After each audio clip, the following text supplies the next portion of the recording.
queria saber também, assim, como você percebe as oportunidades de atuação do profissional de governance office hoje, né? E aí aproveitar e juntar essa questão em como você percebe o mercado do governance officer no contexto público e no contexto privado. Como você analisa isso na conjuntura atual? O que eu posso trazer aqui de contribuição? Vamos focar primeiro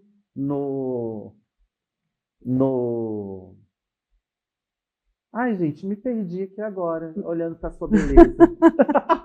Você trouxe os desafios. Vamos focar primeiro nas oportunidades. Como você percebe que o mercado está abraçando esse profissional. Aí depois a gente caminha as diferenças. Perfeito. Oportunidades que eu vejo é que hoje, como a gente até já conversou agora há pouco, esse papel e essa atuação, ela está deixando de fazer parte de uma rotina, de um processo, muitas vezes dentro de um departamento, e ela sendo estruturada no seu próprio departamento. Uhum. Seja como uma diretoria de governança, seja como uma secretaria de governança, seja como uma gerência de governança.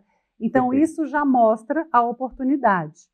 E aí vem também essa atuação, que a atuação do governance officer, ela não é solitária. E aí vem os times de governança. Uhum. Por exemplo, quando a gente fala de uma estrutura de governança, eu preciso de pessoas. Sim. Então, hoje as empresas privadas, principalmente as empresas privadas, aí eu já entro nessa sua segunda fala, elas estão à frente nesse processo porque elas já estão estruturadas com áreas, com unidades, vamos chamar de unidades, porque daí eu não preciso dizer se é uma gerência, se é uma diretoria, se é uma coordenação, mas as empresas privadas hoje, elas já atuam com unidades de governança. E essa unidade de governança, ela tem a estrutura de um governance officer, que é o gestor dessa área, dessa unidade, analistas, técnicos, especialistas, coordenadores, e aí vai depender muito da estrutura da empresa, o tamanho que essa área vai ter. Como que isso acontece? Dentro de um processo de estrutura, de planejamento estratégico, de orçamento, de visão corporativa do negócio. Como percebe também a própria área, de como percebe a área e a importância do assunto. E aí você vai percebendo nas instituições como que ela vê a governança. Sim. E é muito natural que as empresas privadas, elas hoje tenham esse olhar, principalmente com o olhar do ESG. Então, o ESG também faz parte das atuações relacionadas à governança. Por que o ESG geralmente está numa estrutura de governança? Quando não tem uma diretoria específica, ou uma unidade específica para o ESG, que a gente já fala de ESG Officer. Olha que interessante. Que legal. Né? Então, assim como tem o Governance Officer, grandes empresas multinacionais já estão falando do ESG Officer, porque já ganhou tamanha proporção que já é necessário a construção de uma unidade. Mas, geralmente, esse assunto ele nasce na governança. E aí a gente volta lá para o início da conversa, quando nós falamos que nós só podemos pensar em um ESG, uma estrutura real, né, de fato, não só falando de publicidade, de marketing, mas de cumprimento de todos os pilares, quando eu tenho a base, que é a governança. Então, naturalmente, as empresas privadas, elas estão mais estruturadas. As empresas públicas, e nós falando aqui de Brasília, nós percebemos um movimento, obviamente, e, claro, os órgãos, eles sabem dessa importância, as autoridades sabem dessa importância, mas ainda é algo muito sutil comparado às empresas privadas. Então, não existe ainda, numa instituição pública, o papel de um governance officer. Não existe ainda esse nome, né? Mas existe essa função e essa atuação, que geralmente vai ser acompanhada de uma unidade, um departamento. Mas, obviamente, que nós estamos falando de uma estrutura que existe. A exemplo do selo Proética, O selo Proética é um selo, é uma certificação que as empresas privadas recebem por cumprimento de obrigações. Aí tem um checklist que é tratado, e quando as empresas cumprem aquele checklist, quem faz isso? A instituição pública.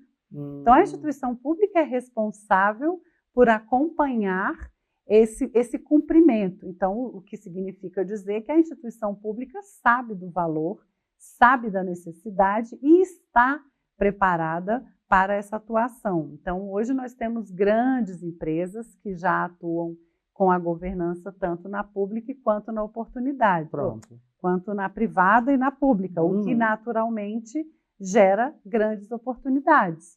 Então, é uma área que ela não tem mais como voltar, é um assunto que não é modinha, governança não é modinha, unidades e estruturas robustas de governança também não é modinha.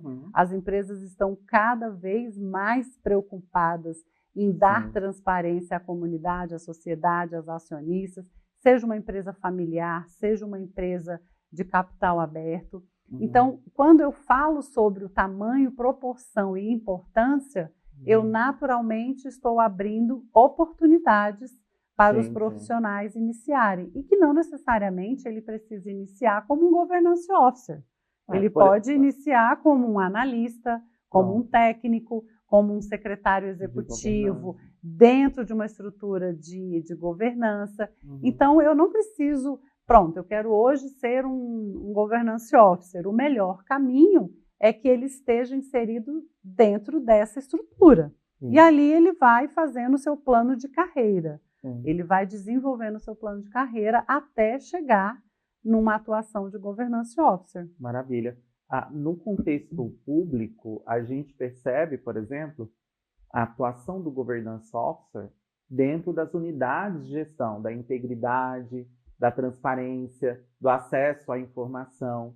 Então, pode ser que no seu órgão ou na empresa onde você está, utilize uma outra nomenclatura, mas que o corpo, o cerne da atuação profissional é na base da governança corporativa. Então, eu vejo muito a administração pública, eu falo enquanto servidor público federal, com a expertise, com uma prática de governança, mas não sistematizada com essa nomenclatura. Não sistematizado com essa perspectiva, mas sim como uma atividade voltada para a garantia dos direitos do usuário, uma prática profissional alinhada à gestão da integridade institucional, uma prática alinhada à gestão da transparência e também do acesso à informação.